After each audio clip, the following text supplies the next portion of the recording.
was an operation called Paperclip. How many of you are familiar with it? Nearly everybody in the audience. Wow, that's something.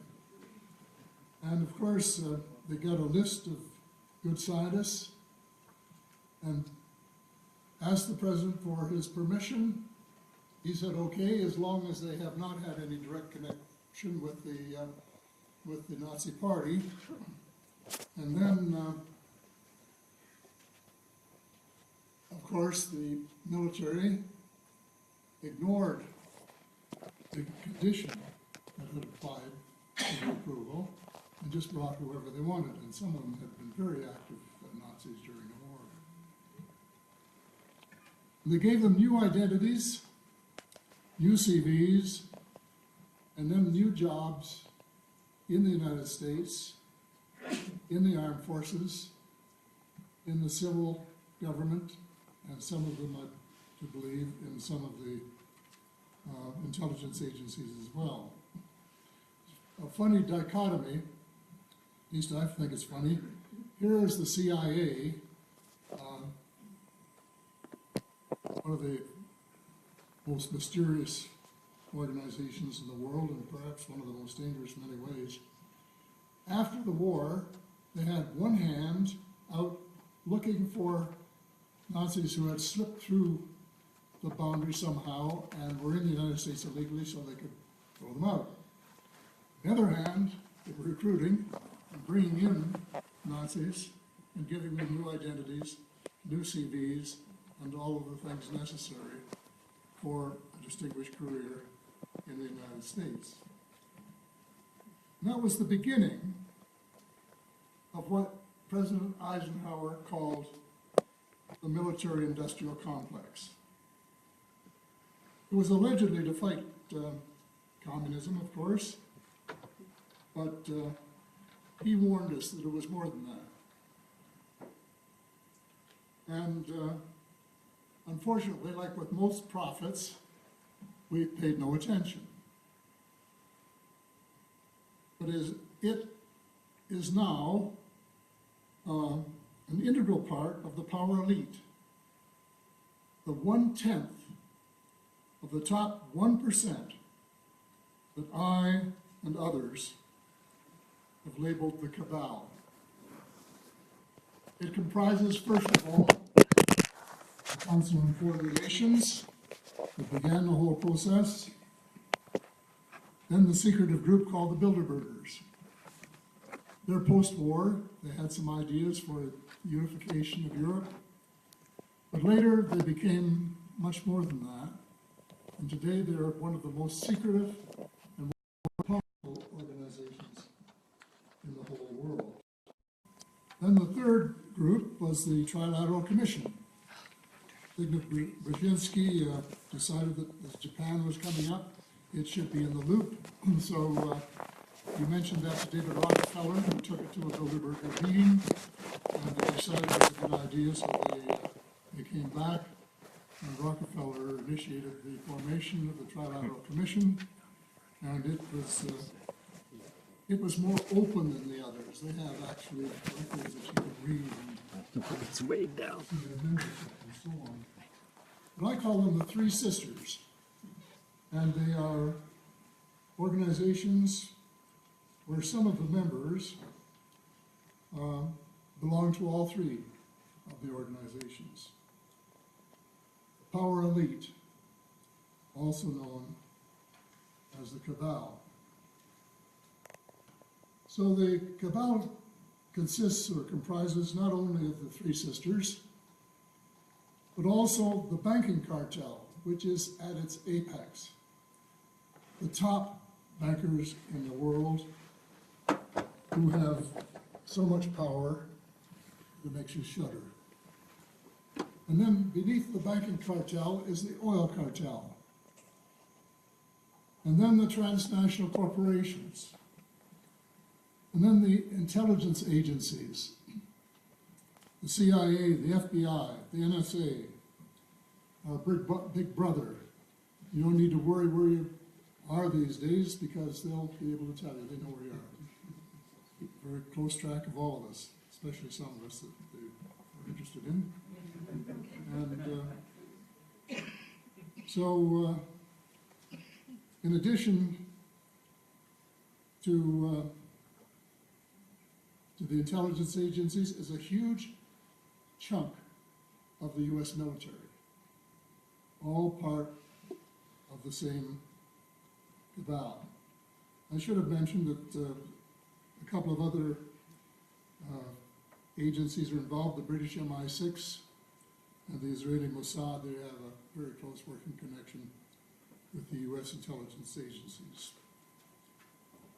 Well, they're part of the military, and I call the whole cabal the shadow government of the United States. And it's been running ever since Eisenhower. And I haven't included this next little thing in most of my talks, but I'm going to mention it tonight. When the military aspect of it moved to what most of you will know as Area 51 and S4, they wouldn't tell Eisenhower what they were doing out there, even though he was the president and commander-in-chief. So he had to threaten to send in the First Army from Colorado. And then they allowed him to send in 4 of his pals from the CIA to find out what was really going on. What was really going on, as you can guess, was that they were back engineering one of the vehicles that had crashed at Roswell in 1947. There hasn't been a president of the United States since that has been in the loop totally. They are given briefings, but not total briefings. They are not cleared for all of the operations that are known as special projects, but otherwise known as Black Ops. And the power is so inclusive that it's recognized, and when Sarah McClendon, a veteran White House reporter, asked President Clinton the first anyway, why he didn't come clean and tell the people more about what was going on in this area, his reply was, and I quote, "Sarah, there is a government within a government, and I don't control it." Can you imagine the president of the most powerful country in the world, presumably the most powerful person in the world, and he isn't in the loop as to what many of his subordinates are doing, his men under his command. I just find this, well, unacceptable in many ways. Well, the cabal is all-inclusive in support of a new world order. And that new world order, comprising a dictatorship controlled by them. That's their game. And they make no secret of it. They talk about it. And you can read a lot of things that they say about it. President Bush the first talked about the New World Order. He made it sound as if it was going to be a utopia, but that is not the plan. But they were very clever about how they were to put together this empire. They decided that it would be self-defeating to make it a military exercise, except in the rarest of cases. They decided to show that the pen is mightier than the sword. And so they decided to make the control of the money system an apex of power so that they could control countries and get them, in effect, under their control, and then to introduce a new kind of trade agreement with a clause in it known as the investment decisions arrangement, which is designed to transfer power from the people to the banks and the transnational corporations. That's what it is. And they've been very successful.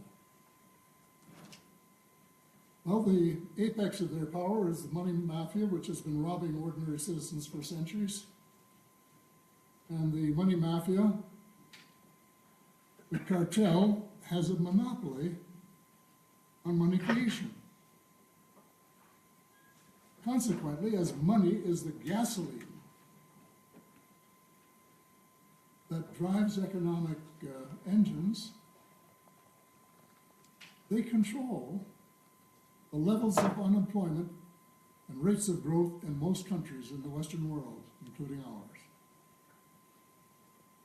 And there is no hope, none, of the kind of robust growth that we had when I was younger, unless there is a massive infusion into the system of government-created debt-free money. Remember that. Government-created debt-free money.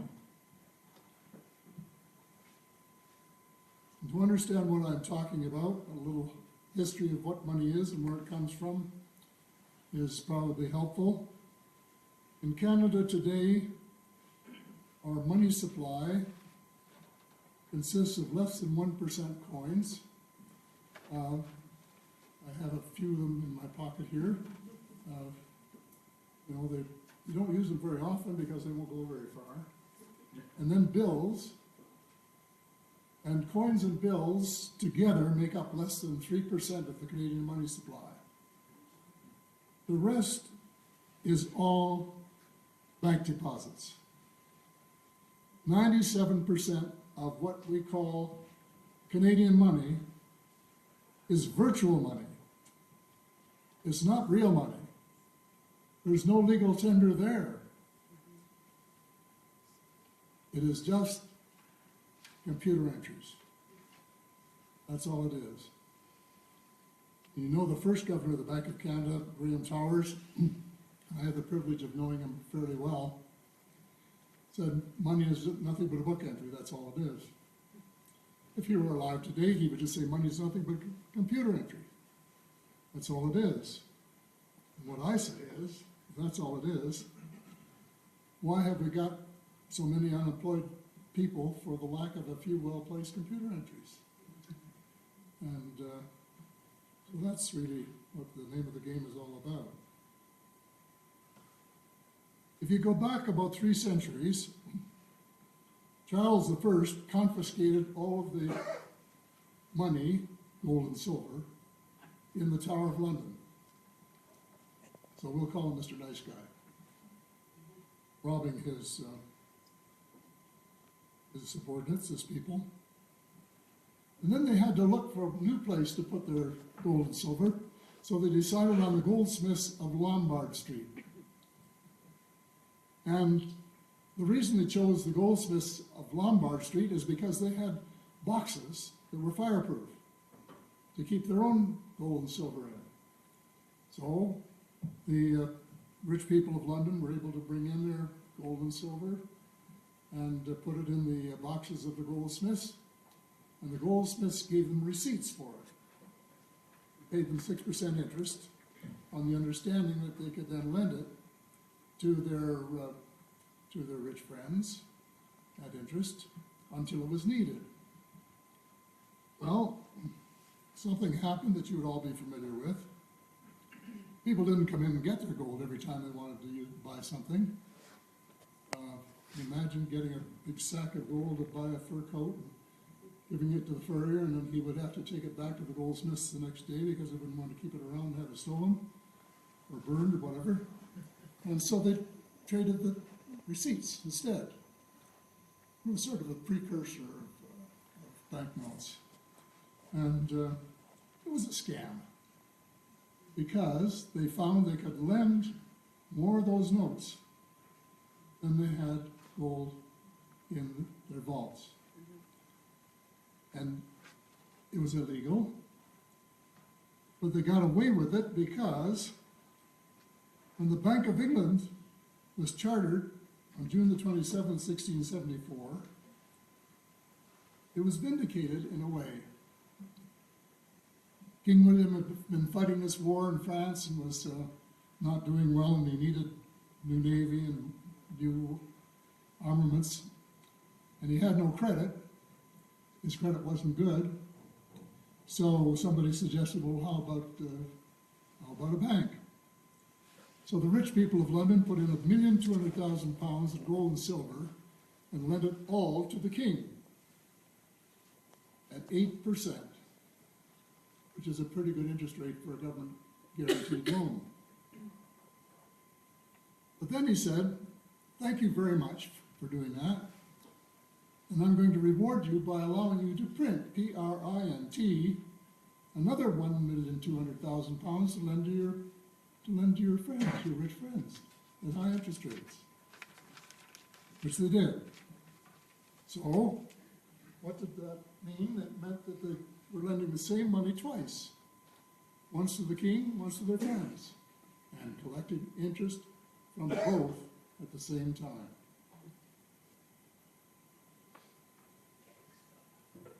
Well, that was the beginning of what they call the partial reserve system of banking. And the ratio was 2 to 1. Then the same money twice. Over the years, that ratio, due to the avarice of the bankers and the collusion of politicians, has become much more generous. In the early years of the 20th century in the United States, federally chartered banks had to have 25% gold in their vaults against their deposits. So in effect, they were allowed to lend the same money 4 times. When I was young, Canadian banks had to have 8% cash reserves, which meant they were allowed to lend the same money 12.5 times. Well, then, of course, along comes Milton Friedman and his friends from the Chicago School of Economics, and they decided to have banks deregulated. And first thing they knew, they had banks were allowed to lend the same money 20 times. That's grand larceny. Imagine. We can't go out and lend the same money to 20 people and collect interest from each. But you can if you've got a bank charter. That's what they did. It was funny, Milton Friedman. He used to be a 100% reserve man, meaning 100% cash reserves. He got that from his mentors from the first Chicago school during the 1930s. And he thought it was a good idea, so he maintained it. Well, then he decided it was politically impractical or impossible. So he went to 0%. And I wrote and asked him, why did you go from 100% to 0%? Because, common sense would say, well, why didn't you stop at 50% or 35% or some other percent? And he said, to keep government out of the banking business. So he must have been rolling in his grave in 2007-8 when the U.S. citizens had to pick up $700 billion to keep the best banks under control and operating. And of course, if you look in my book at the figures from the Fed, that wasn't the whole story. He created, I think it was something like $18 trillion, which they gave to the banks and the businesses that were part of their family, part of the cartel, as I call it. Well,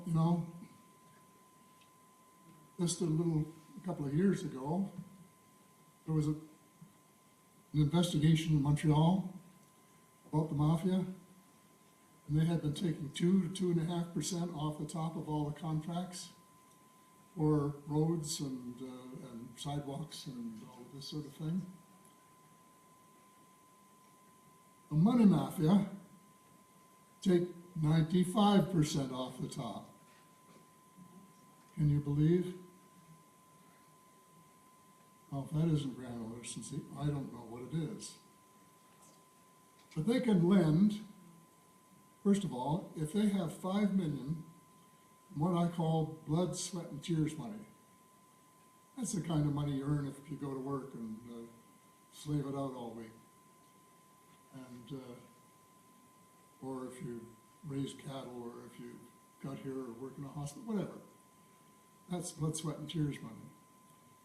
With $5 million of that, they can lend $100 million. So they can buy a skyscraper worth $100 million for 5, in effect. Wow.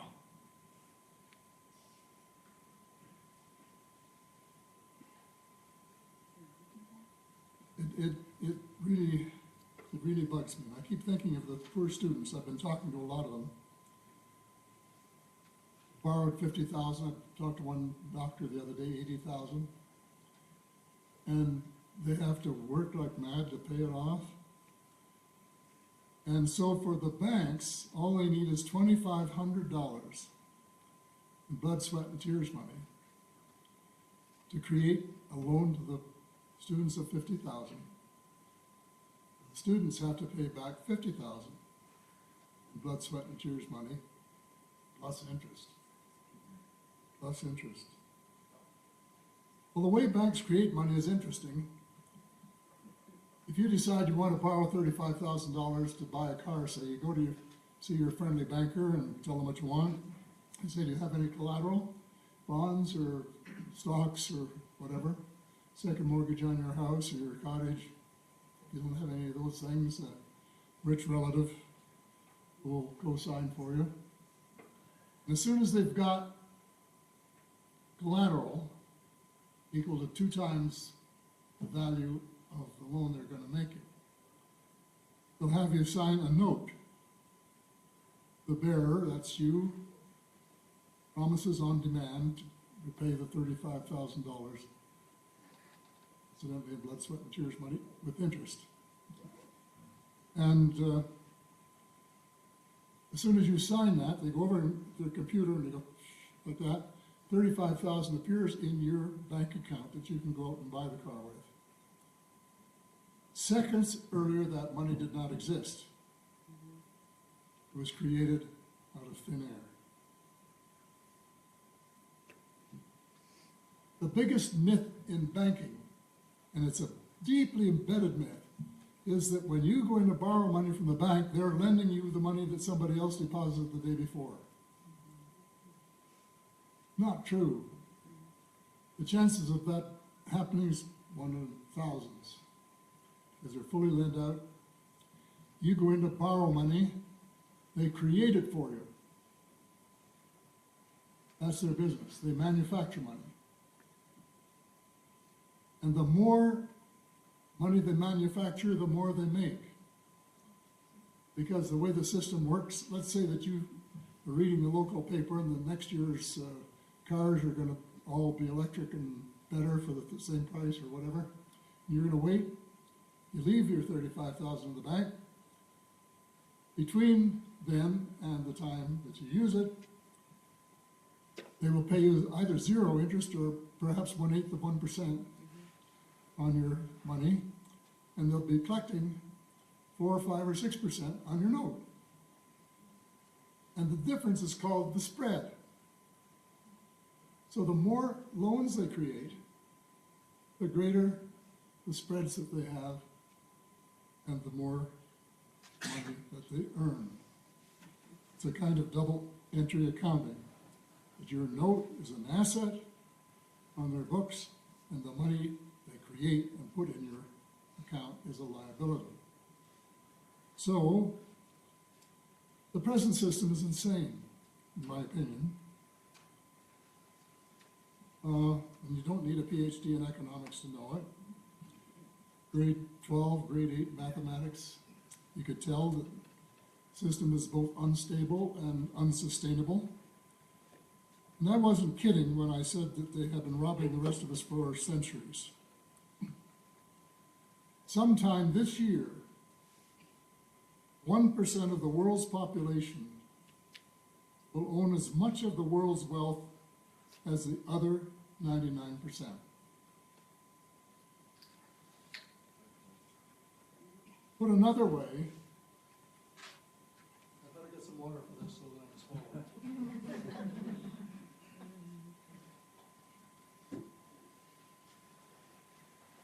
3 years ago, 88 families owned 50% of all of the wealth of the world. A year or so later, it was 80 who owned half of all of the wealth of the world.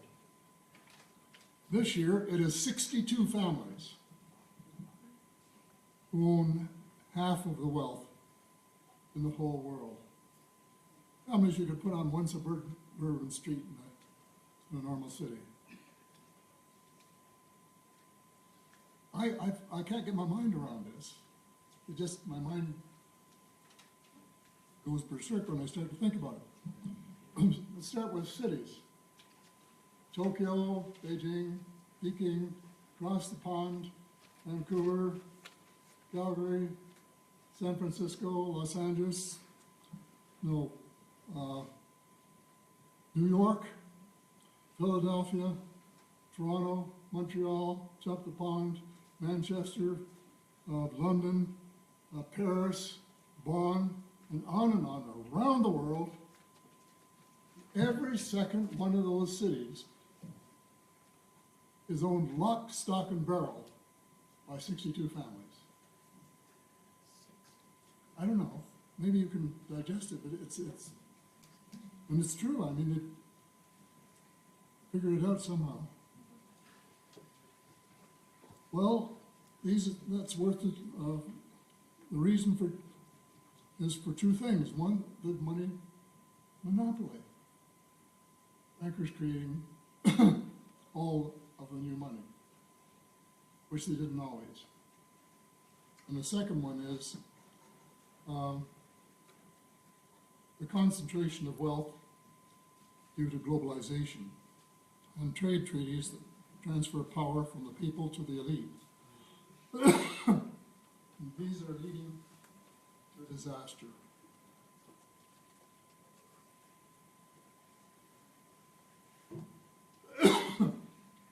World debt is at an all-time high. And I read somewhere recently that there is more debt in the world than there is money. It's not a healthy situation by any stretch of the imagination.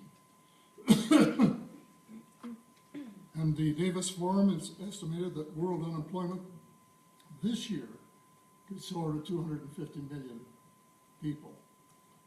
In Canada, ever since the meltdown in 2007, 2008, we have had more than 1 million young people unemployed and unable to fill their aspirations and get the kind of employment that they were trained for in college and university. But it doesn't need to be that way. Banks do not own the right to create money. Guess who does? We do. We own the patent. Banks are just licensees. And they're subject to the rules set by politicians. And it's the rules that are faulty. It's a boom-bust system that allowed Wall Street and the City of London to precipitate the crash in 1929, leading to the Great Depression of the 1930s. It was the rules that allowed Wall Street to crash the system again in 2007, 2008, to wipe out about $20 million in assets in the United States alone, and millions of jobs worldwide. The world has never recovered from that meltdown. the situation, the Great Recession, has now gone on about as long as the Great Depression. And the situations are very similar. Very similar. One reminds me of the other. The world will not recover from the recession as long as we are stuck with the present rules and the banks rule the world. In the new book entitled The Great Divide, Unequal Societies and What We Can Do About Them, Nobel laureate Joseph Stiglitz, one of the few economists I bother reading, says that the only hope to save capitalism for the 99%, people like us, is a change in the balance of power. And Warren Buffett, one of the world's richest men, said recently, there is a war between the rich and the poor. And we, this is Buffett, are winning. We, the rich, are winning. Well, that is the key. The Stiglitz proposals are less than convincing, but the principle is dead on. The private monopoly on money creation has to end, period. And the money creation function has to be shared by the people and the banks, so that trillions of dollars of this new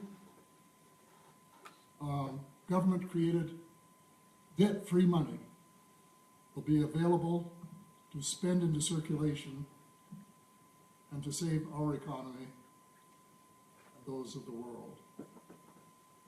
Because at the moment we are drowning in a notion of debt. If we can somehow infuse the system with this debt-free money, it will provide the aggregate demand, which is just another word for the purchasing power, to resuscitate the economy, eventually the world economy. Provide hope for the tens of millions of unemployed youth who have lost hope. Well, theoretically, the solution should start in the U.S., which, because of the power of Wall Street and the Fed system, bears the principal responsibility for it. That should be the initiative to set it right. But unfortunately, the chances of that happening are nil. NIL. Absolutely nil. A little over 100 years ago, U.S. Congress handed over the right to create the U.S. money to a handful of the richest bankers in the world. That was when the Federal Reserve System was adopted. It was just before Christmas, and I guess congressmen were more interested in sugar plum fairies than they were in protecting the rights of the people. In my book, The Money Mafia, I call it the biggest heist in history. Just 3 years after the passage of the Federal Reserve Act of 1913, President Woodrow Wilson realized the magnitude of the mistake and wrote, and I quote him, "A great industrial nation is controlled by a system of credit." And then added, "We have become one of the worst ruled, one of the most completely controlled and dominated governments in the civilized world." Can you imagine politicians being irresponsible enough to hand over the creation of their money to the world's richest bankers? Don't answer that question. But the bill was not repealed. Now, more than 100 years later, it's still in full effect.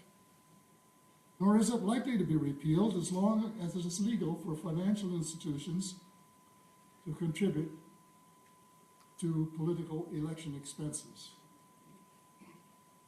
The best the U.S. can hope for is that someone else will take the lead and show the way.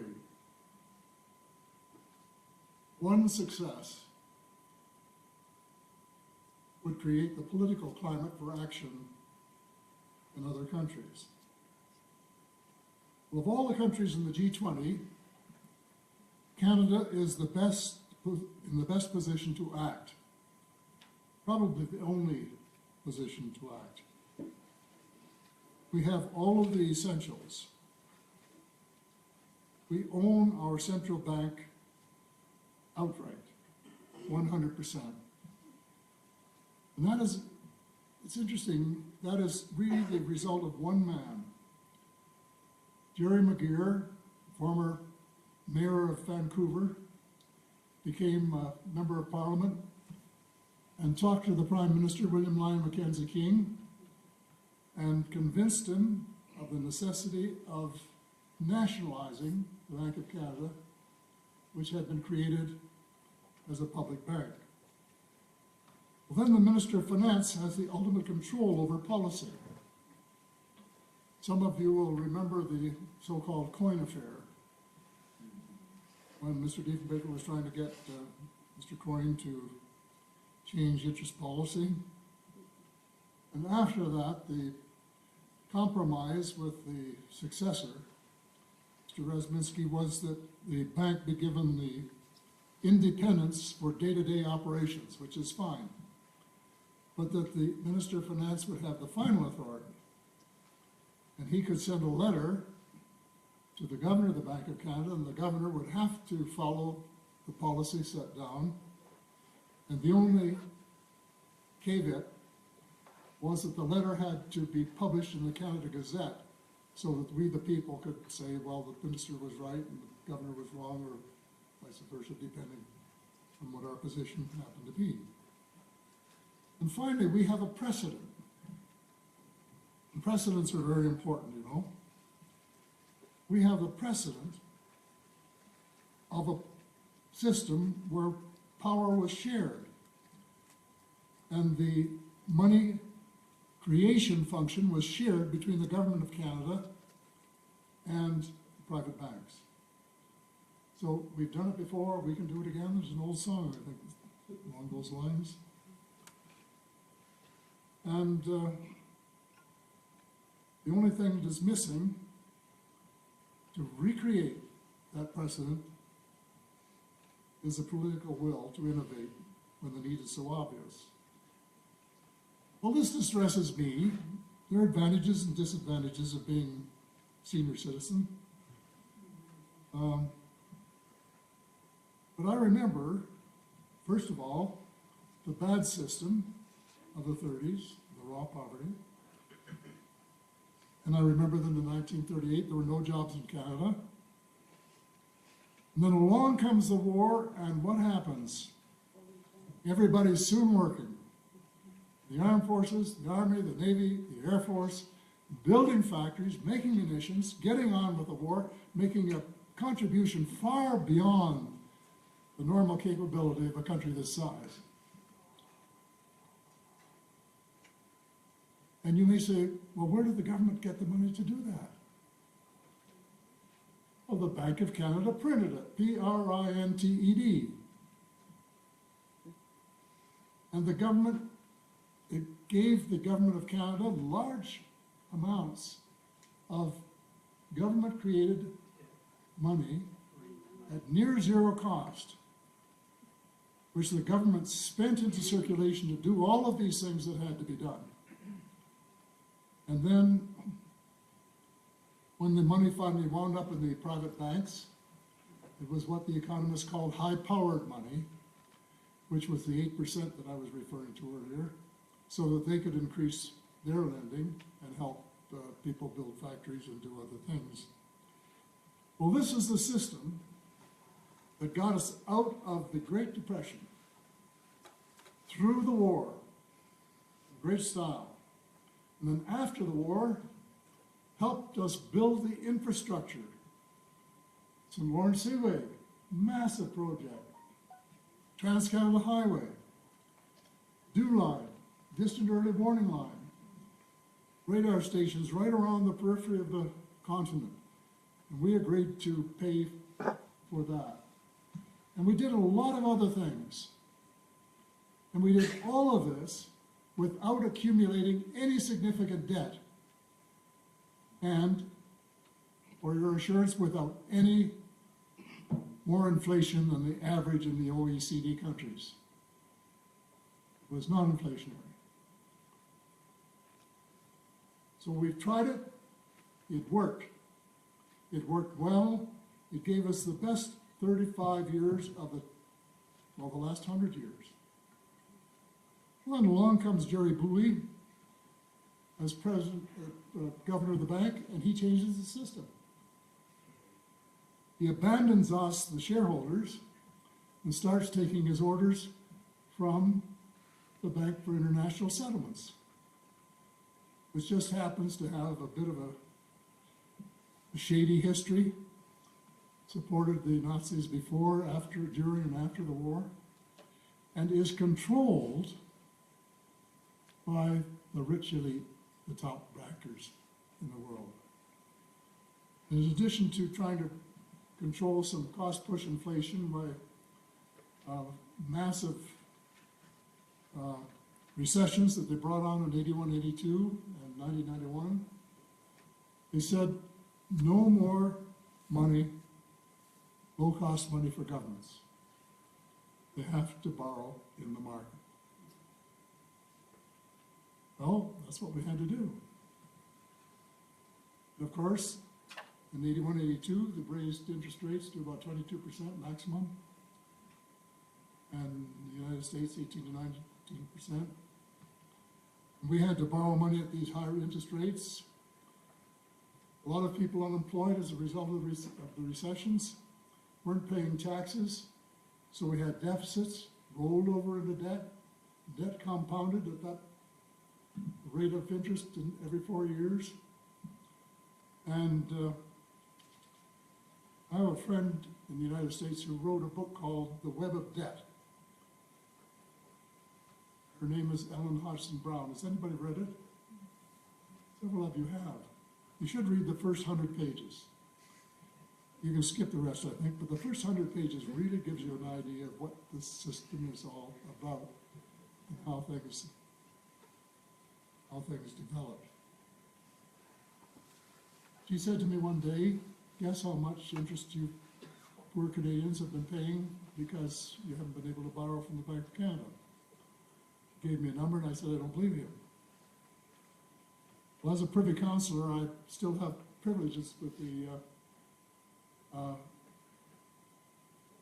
Library of Canada, Library of Parliament. There are research people there. So I sent them a letter asking them how much money it had cost us in interest. And some of you, I'm sure, know the answer. But for those of you who don't, prepare for a shock. From 74-75 fiscal year to 2013-14 fiscal year, we paid $1.17 trillion in interest that was unnecessary. All of that money could have been used for healthcare, education, the arts, infrastructure of all kinds. You don't need an infrastructure bank. It's there. We use it. And to treat our Aboriginal brothers and sisters more honestly and openly, do some of the things that have been left undone for so long. All of that money was used into the hands of the moneylenders instead of into the real needs of real people. And we accumulated a debt of $615 million, which is still there. This is only the federal debt that I'm talking about. It doesn't include the provinces and the municipalities. And apparently, we're going to go to $700 billion by the end of 4 years. At least that is the present plan. Well, I don't know. I want to tell you why. First of all, I'd like to tell you the plan that my colleagues and I put before the government. And that is just a variation of the one we had from 39 to 74.